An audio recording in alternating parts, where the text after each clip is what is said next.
A US spy has just been arrested in Russia. Oh wait, suspected of spying in Russia. This sounds really familiar. So we have a Wall Street Journal reporter, Evan Gershkovich, who's just been charged with espionage and spying in Russia. And I think this is extremely dangerous. Now, before anyone says, why would you go into Russia? No one should be in Russia. You have to realize, from an American standpoint, you have a massive amount of Russians who live in the United States, so travel between the two countries is not uncommon. But in this case, Evan was a reporter who was sanctioned by the Russians to be in Russia. And I also want to stick up for Evan here a little bit because it's actually like his thing to report in Soviet-era type countries. So to all of a sudden be accused of espionage, this is a really big deal. Now, please stick with me in this video, and also leave your comments and opinions down below. I love to read those. We're going to go over what exactly Evan's charges were, and then we're going to compare it to other charges that Russia puts on US citizens. So we have a statement from the FSB, and the FSB actually replaced the KGB. You know, the really dangerous Russian guys who would go into America and find out what everyone's doing like true spies. Here's what they said Evan did. He was acting on the US orders to collect information about the activities of one of the enterprises of the Russian military-industrial complex that constitutes a state secret.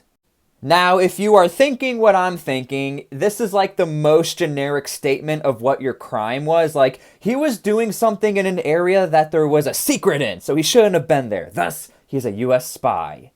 Now, the Wall Street Journal also had a response. They said, the Wall Street Journal denies the allegations from the FSB and seeks the immediate release of our trusted and dedicated reporter.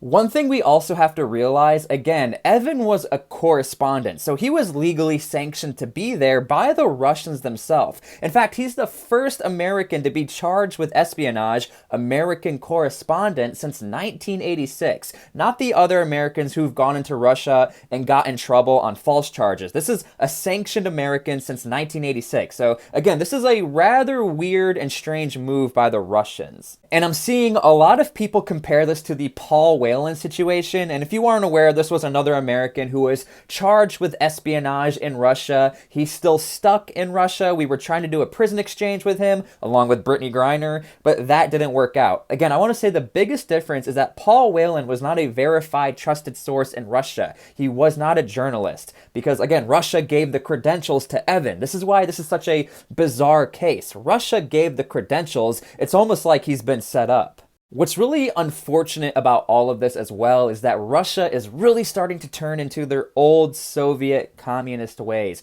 where if you do one thing wrong, doesn't matter, you're in trouble. We actually have a single father who was critical of the war in Ukraine, and he was sentenced to 2 years in prison, and his daughter was sent to an orphanage. So obviously they don't care. There's no mercy. You cannot say anything bad about Russia, and Russia really does hold the cards in their favor with this case and Evan. I say Russia holds the cards in their favor because they can kind of do anything they want at this point. But they truly are breaking US-Russian ties amongst civilians. What it really looks like is that Russia does not want any more American citizens coming into Russia. They want to be a state that no one can see what's going on in there. And again, this is very sad.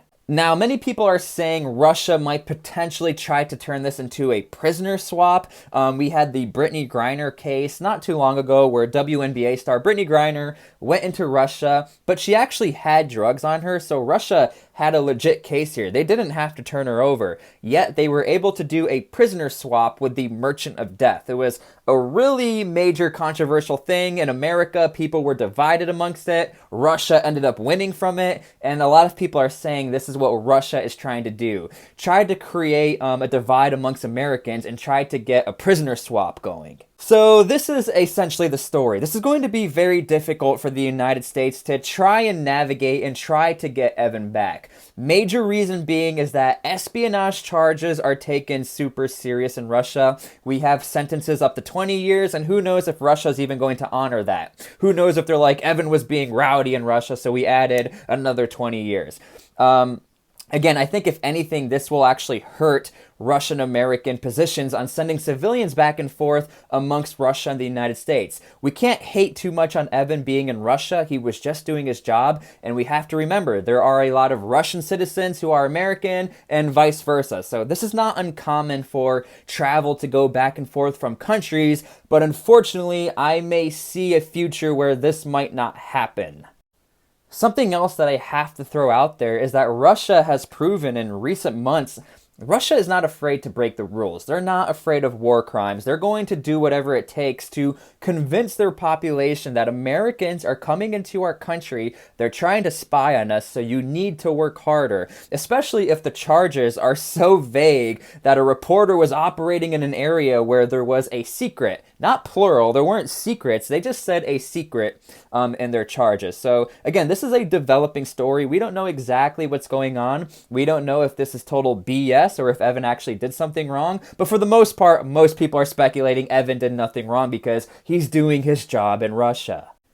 So leave your comments and opinions down below. I'm always curious to see what you guys have to say. I do see this leading into a situation where the State Department will deem Russia as a place where no Americans should go, especially if a contract was broke or there was trust agreements that were broke. But again, unfortunately, I see this in a winning situation for Russia, where the United States will have no choice to do some sort of prisoner swap or to listen to what Russia wants. I don't see Russia wanting money. They don't need the money. They're friends with China, and they have their other political trade deals there. I see this as a way for Russia to turn their population in favor of the Russians, in favor of Putin, and to hate America. That's what the Soviet Union was all about. That's what they're trying to bring back, and that's what it looks like. Again, very unfortunate situation. Let me know what you guys think about all of this.